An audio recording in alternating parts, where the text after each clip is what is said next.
the Director General, National Agency for the Promotion of Universities, Dame Julie Okah-Donli, Directors of NAPTIP here present, our very formidable partner, Roland, gentlemen of the press, good morning.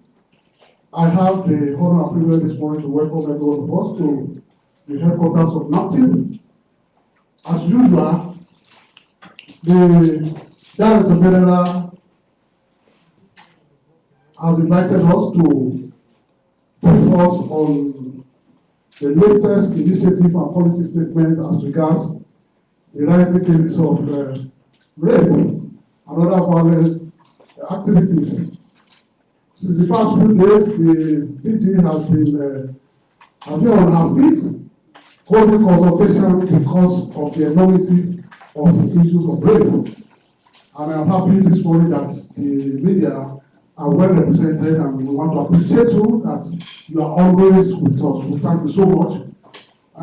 We are going to be very brief, straight to the point this morning. We have supporting the Director General, the Director of Legal and Post-Execution Department, Mr. Abdulrahim. Also, we have the Director of Research and Program Development, Mr. Julie Okah, and also Mr. Arizo, also the Director of Public Enlightenment. At this point, may I invite our Director General now to brief the media, the Digimon. Good morning, Directors of NAPTIP, gentlemen of the press, and welcome to NAPTIP. Thank you so very much for making it here today. Rola? Oh wow, I didn't see you. I didn't recognize them. You're welcome. Thank you so much. I'm really so excited. Thank you so much. In the past 1 month, Nigeria has witnessed growing incidences of rape recorded from all parts of the country. Every day, we wake up to news of another girl, woman, or child, boy, raped, battered, or killed in the process. This has equally triggered all manner of responses from Nigerians, to the extent that some make jokes out of it. Some persons unashamedly blame the victims for adorning themselves in provocative and revealing materials, and some have actually displayed annoying insensitivity by posting such things on the social media, trying to explain away a crime. Rape is a crime, and it is violence against a person. For the avoidance of doubt, a rapist, as described by the Supreme Court in its 2016 judgment, Issa versus the States, per IT Mohammed JSC, stated thus: a rapist is worse than an animal.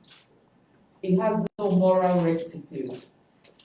He throws overboard the limits of his legal rights, and he can shamelessly deprive another person, more painfully female children of underage, of their God-given rights of protecting the chastity and sanctity of their body and mind.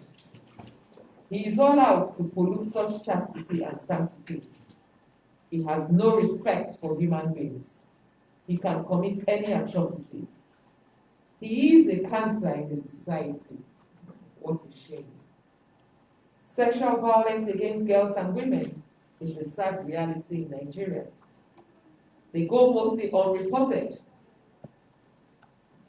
to law enforcement agencies due to trust gap, associated stigma against the victim, intimidation, cultural barrier, religious sentiments, and powerlessness of victims in seeking justice. Rape is not the fault of the victim.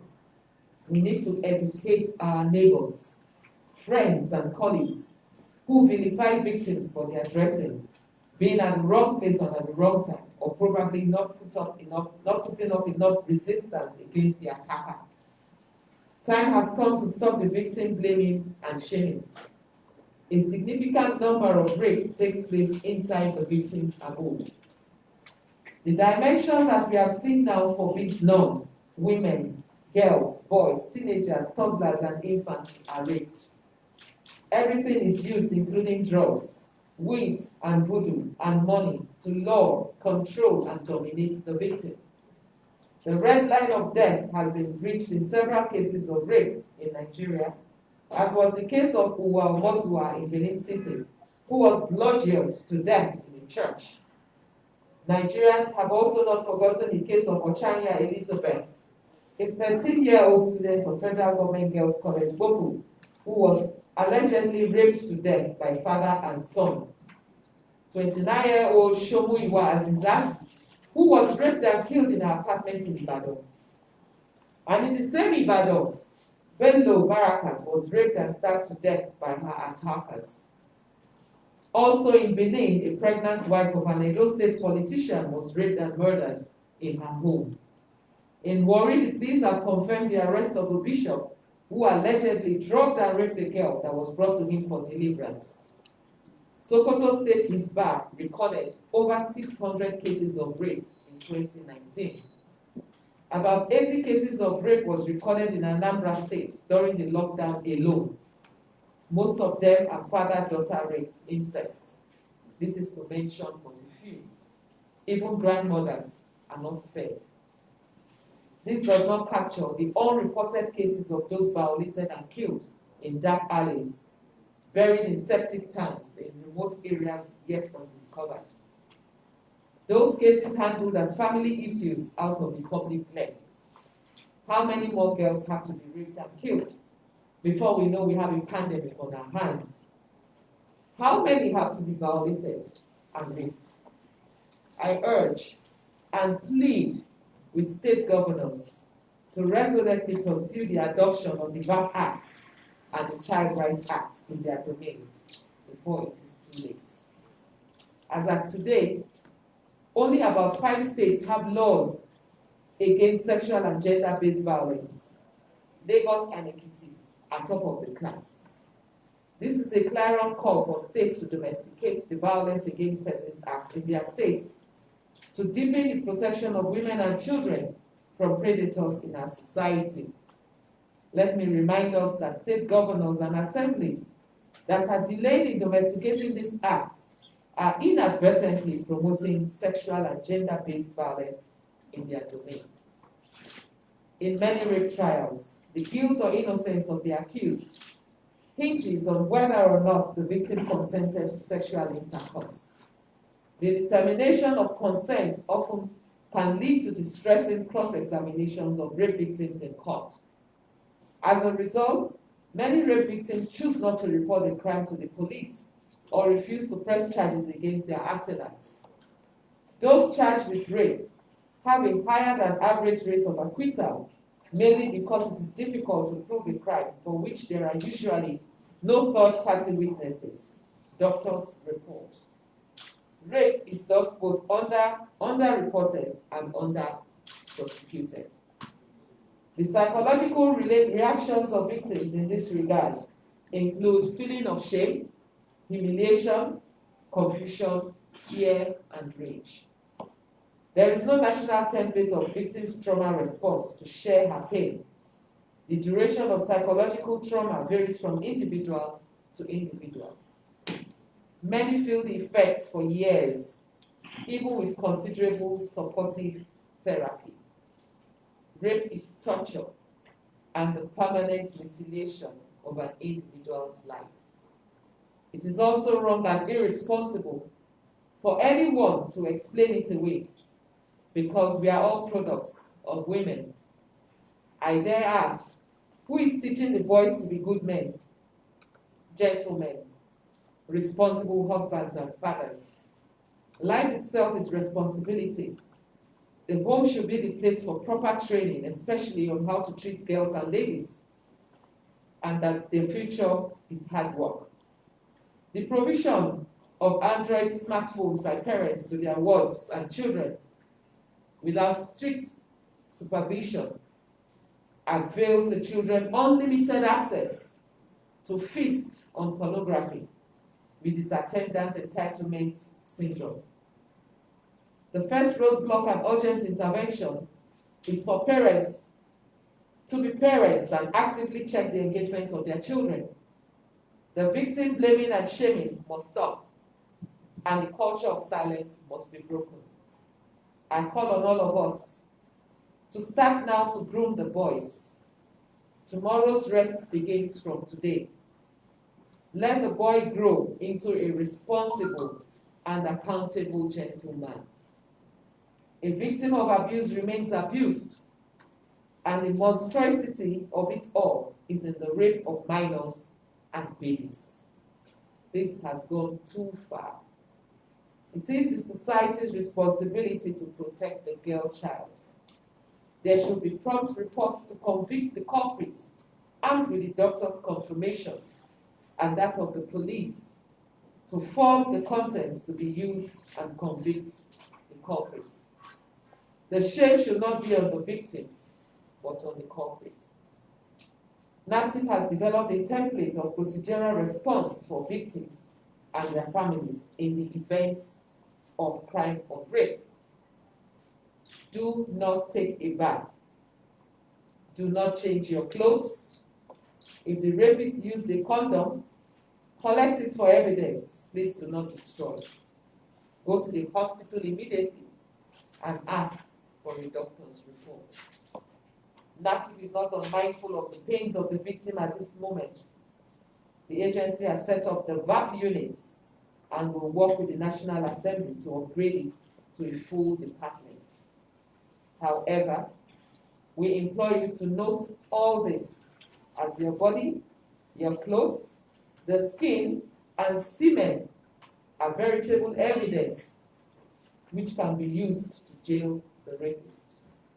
Report to the police or call NAPTIP with the number 070-30000203 or our short code *627#. I want to use this opportunity to appreciate ROLAC for partnering with us on this project of the short code. The Sexual Offenders Register became operational last year in 2019 and is up and running. Currently, there are 78 reported cases in it, 51 are in court, with 12 convictions, with a life imprisonment as penalty for rape.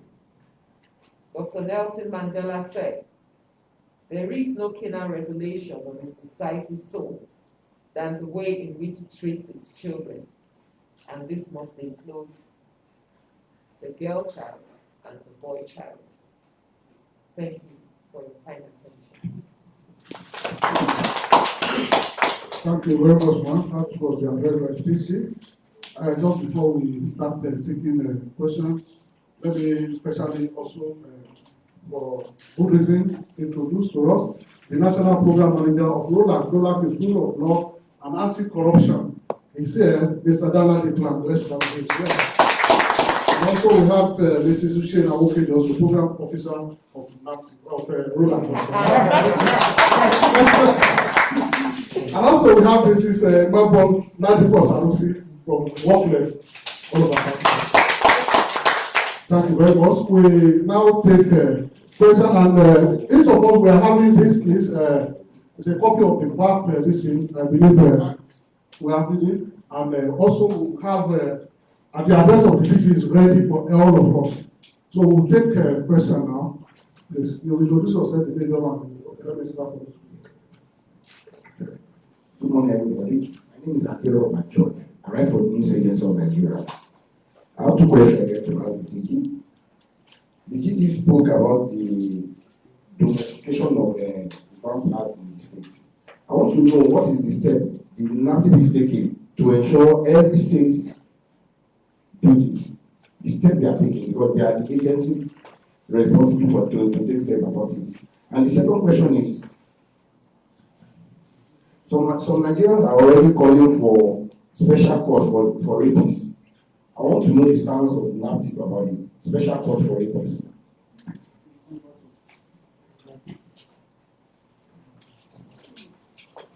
Good morning, everyone. I am N.M. from AIT. You mentioned something that always bothered me regarding this issue. A lot of people, because of the well, undenied access to social media, most of the time really find the victims of these barbaric acts and try to, like you mentioned rightly, what were you wearing, why were they dressed like that, and all of that. Apart from, calling on state government to domesticate the FAP Act, which a lot of states have not done, would it not also be nice to try to track down most of these people who try to vilify and blame the victim? Because I understand that Nigerian security agencies are very, resplendent when it comes to tracking the suspects of whatever crime. For instance, some time ago when somebody made a fake video about the president's wedding and what have you, the DSS did track him down and he was gone. I know that NAPTIP is sort of an investigative agency as well, so wouldn't it be nice to start tracking some people down? Thank you. Thank you.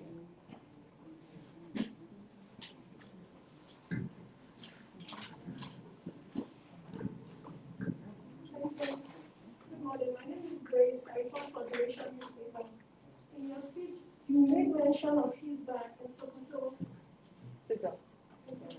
In your speech, you made mention of his back in Sokoto having number of like 600, you said, and then in Anambra 600 fathers available.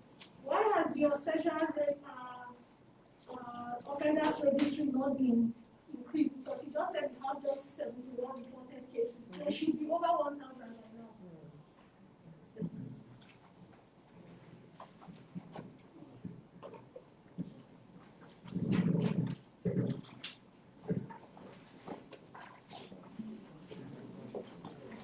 Going on. My name is Fred Eze from Snom. We talked about parents giving their children access, unlimited access to smartphones, which you said that gave them, open them to the world. Yeah. Aside that, do you think parents are not doing well in this case? Because when you talk about a 12-year-old child, she should not be under the care of her parents.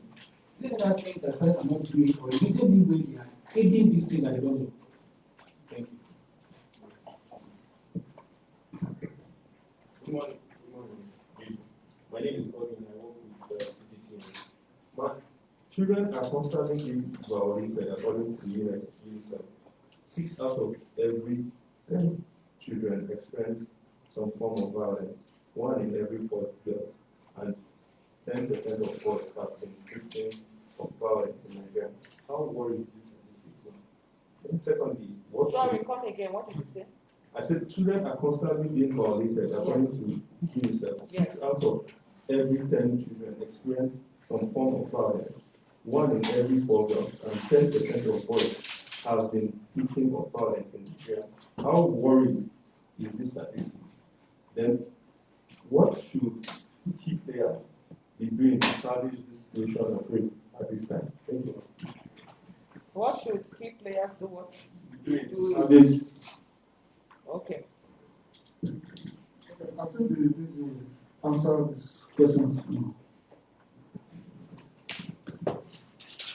Thank you very much for these very important questions. What steps NAPTIP is taking to help domesticate the VAP Act in the states? We can only persuade the governors. We can't force them. We can only persuade them through moral suasion, and we'll continue to do that. I believe that now with what is going on in Nigeria, we don't even need to persuade them any longer. They already know the right thing to do, but we are still going to write each and every one of them once more, persuading them to domesticate the act. And that the Director Legal has already drafted the letter, and we are pushing everything out. Special courts for rape trial, I'm an advocate for that. It's very important. As a matter of fact, only last week I had a meeting with my Director Legal, and we talked about this very topic. Unfortunately, COVID-19 has made things a little bit difficult because we can't have face-to-face meetings. We were already scheduled to have a meeting with the Chief Judge of the High Court, but unfortunately, this COVID has, but as it is, and we have to have a virtual meeting set up with him because, the earlier the better, and time is of the essence. So we are working on that. It's very, very important that we have a special court for violence and even for human trafficking. Yes, I mean, AIT, you took the words out of my mouth. As a matter of fact, I was going to say that everybody who justifies rape will be arrested. And I want it out there for everyone to know. Anyone who justifies rape will be arrested as a suspect and dealt with accordingly. Cases of rape and indecent dressing is not an excuse. It's not an excuse. Indecent dressing has nothing. As a matter of fact, I think I was watching TV yesterday. I don't know if my eyes were deceiving me. And I saw something very disturbing, a banner. I don't know if any of you saw it. I don't know where that banner was placed. Where was this banner? Was it in front of a police station or something? I'm not sure. Rape, causes of rape, indecent dressing, transparent dress, and I was so upset. I said, where is this coming from? And I said, this banner must be pulled out. But I just got to the TV a bit late, so I really didn't see. So I don't know where it was. But I know it was a big signboard kept somewhere, and they were giving reasons or causes of rape, which for me was so ridiculous and should be condemned in the strictest of terms. There is no reason for anybody to rape anyone. If a man is going naked on the streets, people will say he's a madman. They will run away. So if a woman is going on naked, why can't they also run away that she's a mad woman? Why do you think that you're justified to rape the woman? So there's no justification to rape anybody. How come the offenders register is not having thousands of names? Number one, we work with data. Now, what we have is those that were convicted by NAPTIP. Now, we're supposed to be working very closely with other law enforcement agencies. If they do not share their data with us, we cannot manufacture data. We are going to be having a meeting with them very soon to tell them the importance of sharing this data, because we have a template already, which makes sharing of data so seamless. So we are going to be having, now with what is going on, I'm sure most of them will now understand the importance of sharing data. And then, we cannot put out the names of those that are not convicted, but we have those that are not convicted separately that can be viewed on application. So from time to time, we keep on updating the register as we get more information. What are parents not doing well? A lot. A lot. Parents are not doing well at all. Most parents are very, very lazy when it comes to protecting their children. I'll give you a few instances. You send your children to school with a driver, unaccompanied, no adult female to accompany your children. You don't know what happens between your house and the school and back. A lot of children have been abused that way. You have a houseboy in your house or a so-called uncle alone with your children. I can tell you clearly, 90% of rape cases were done by uncles, fathers, brothers, those that are closest to the victim. So let's not shy away. Let's not be in denial. You don't leave children unaccompanied or unattended to with relatives in your house. No way. You don't do that. That is a no-no. Parents are quick to send their children out of their houses for holidays or sleepover, as they call it, in friends' houses. You don't know what goes on there. You don't know what is going on there. So there's so many things, so many careless, acts of parents. You allow your daughter to sit, or even your son, because now boys are not spared. There are some men now that are bisexuals, so don't be fooled. Some men are bisexual, they have wives in their houses, but they sleep with boys. You allow your children, if anybody walks into the house, the next thing your daughter or your son is sitting on his lap. What for? What happened to the chairs in your house? They shouldn't sit on anybody's laps. You allow people to just hit your children on their butts. Oh, my wife, where is that coming from? How is she your wife? You don't allow anyone to call your children near my wife or a joke. That's a very nasty joke. Or to even touch any part of their body. So you need to start teaching your children these things and stop being in denial. You tell your children not to take gifts from people. No matter what, nobody should give your children any gifts. If you have any gifts for the child, bring it to the house and give it to me. Don't give my children any gifts. You teach your children not to collect gifts from anybody. no matter how close they are, whether they call them uncle or whatever, and let them bring the gift to the house. So you see, these are the things, so people take things for granted. There's a lot. You don't have cameras in your house and you have children in the house, you don't know what is going on. As you're sitting right here, you should be able to know what is going on in your house. You should be able to monitor what is going on in your house. If you have a house help and you have a child at home, you must monitor your children. Why do you have to give your children a sophisticated phone? All your children need to know is to have a phone to call you in case of emergency and to receive a call from you. They don't need to have a phone that has a camera or a phone that they can go on the internet. No. So these are some of the things that the parents are not doing that they should start doing and thinking about very seriously. Just to mention a few.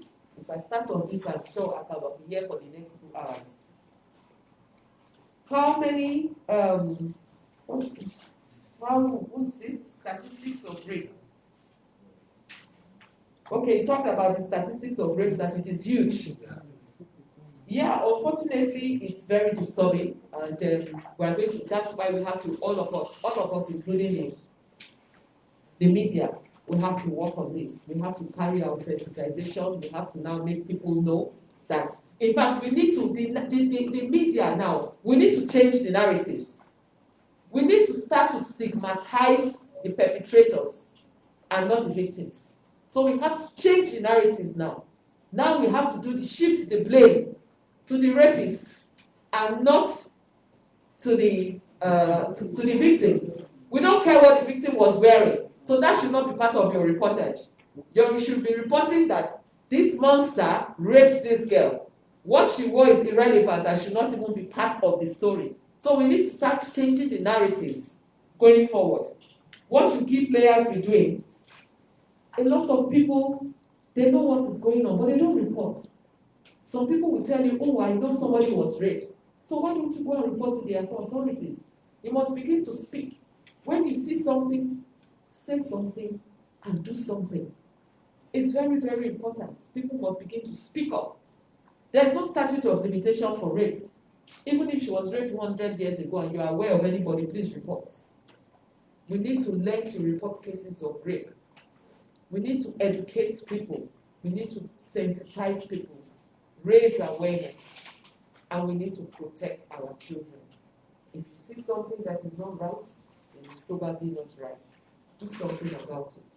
Don't be quiet. Thank you. So let's quickly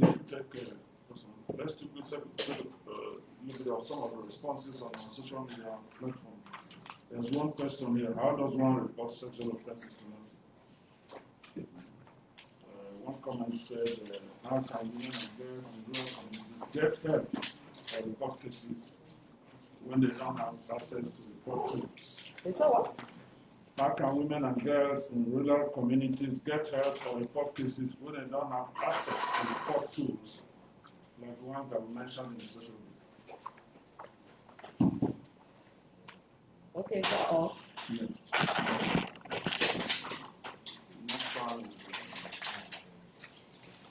A stringent punishment for rapists. Do we have a stringent punishment for rapists? Okay. There are lots of comments supporting the work NAPTIP is doing, praying for the DJ. I stand against rape. What are the best steps and how best can rape cases be handled? Because many cases are not reported because of the frustrations of the victim. So the others are merely comments supporting and endorsing the work that you do, but these are basically the few. But one said, has funding caught affected NAPTIP? That's much of it. Thank you. Okay, thank you. How does one report cases of rape? We have NAPTIP hotlines.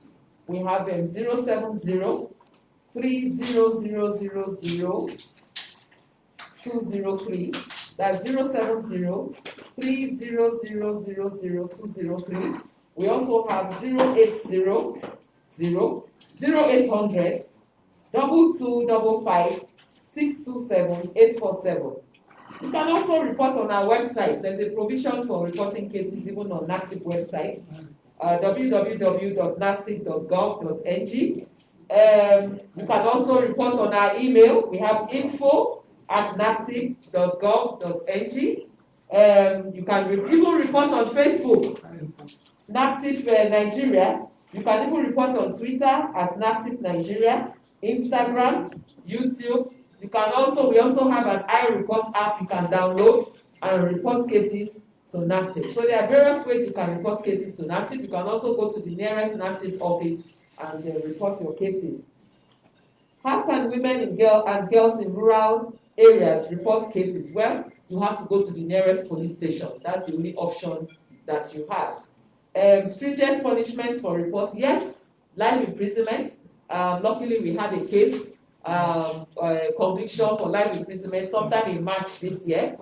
Yes, and we are praying to God that we get more like that because it can be very stringent. It can be that stringent. How best can rape cases be handled? Not reported due to, rape case, how best can they be handled if not reported? They have to report cases of rape at all times. Rape cases must be reported. And of course, we are going to be working to have special courts because we think that is the way to, so people will not be frustrated. That's the way to expedite trials and get quick justice for victims of rape. Has funding cuts affected NAPTIP? I'm not aware of that at the moment. Thank you. Thank you. Just before. Recently, I had Let me call the numbers. The numbers are 070-30000203, then 0800 22 55 627 847. That's a toll-free number, so it may appear very long, but it's okay. Thank you. Yes. Thank you. Just before we round up, I want to invite the National Program Manager of ROLAC. ROLAC is actually joined NAPTIP, supported NAPTIP effectively to develop the Sexual Offenders Register, and we appreciate that. So the Program Manager has a good witnesses also. So may I invite him? Can you see? Okay,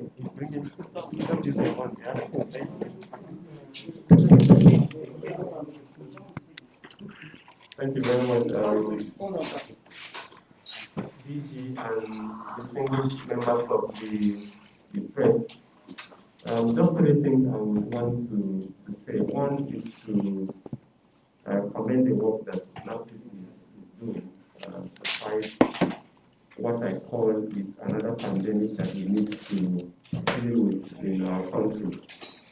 As has been mentioned, the data and statistics about this issue is quite alarming. We have read out data from different states. Let me also mention that we supported the establishment of what we call the Sexual Assault Referral Centers. And they exist in about 11 states. And the data that is coming from these sexual assault and referral centers is also quite high. Basically, they are centers established in hospitals, to provide medical treatment for victims of rape. The first one was established in Lagos in 2013. And as of now, the data that we have showed that between 2013 and March of 2020, about 12,000 persons have come to these centers to receive medical attention because they were raped.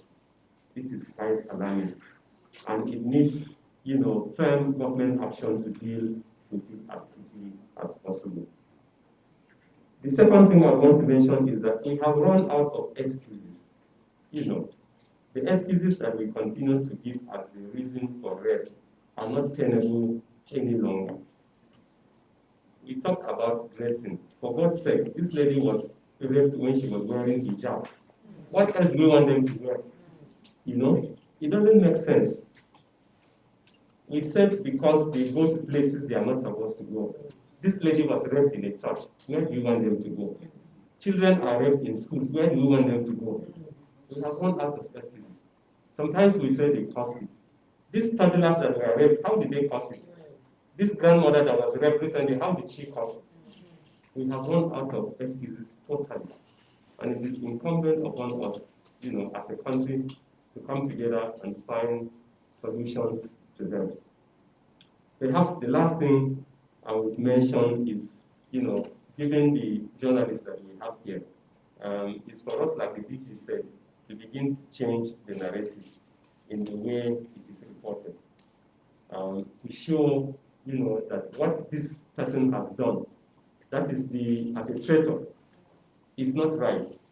And perhaps one thing I may even want to suggest is that apart from prosecuting people, perhaps we need to examine their mental states too, to find out why this thing is happening, because of a toddler that has been raped.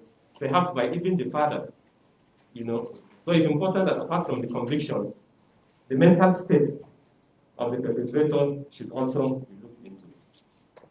From our own part, DG will continue to support the work that we are doing to ensure that we have as much success as we can. Thank you very much. Thank you, sir. I know that this agency of Nigeria wanted to. This want to ask the question. Hello, I'm sorry, recently I had in the news, Ekiti State, and also they are making move about bringing up the capital punishment for rapists. I don't know whether you can buy into that idea, but I don't want to know your response.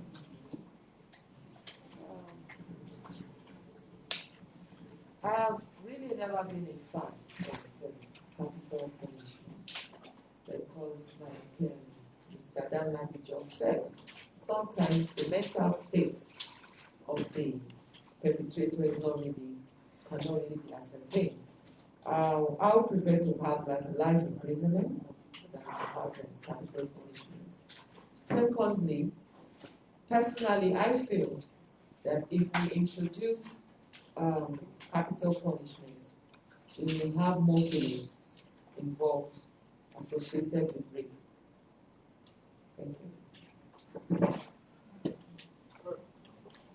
In the absence of any other questions from the media, I want to say that we have come to the end of this press conference.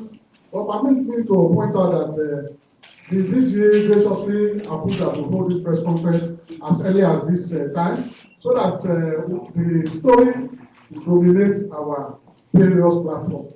Tomorrow we'll be expecting to see a lead story, the lead headline in all the dailies to be this product of this press conference. And also we want to thank you. It is advocating that the attention that have been given to corruption, electoralism, let's give it to the issue of rape. Let's give it to the issue of rape. Let's play it up. When we have stories, let's weigh them.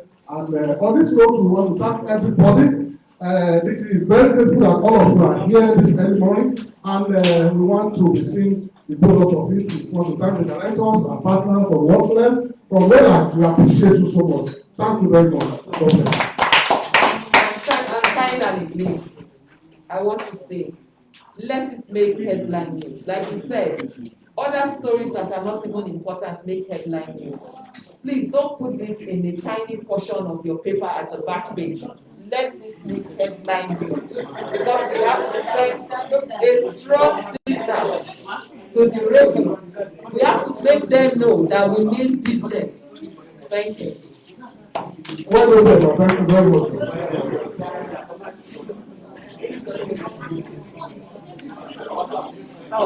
Thank you for coming. Thank you very much. Please, yeah, question for you.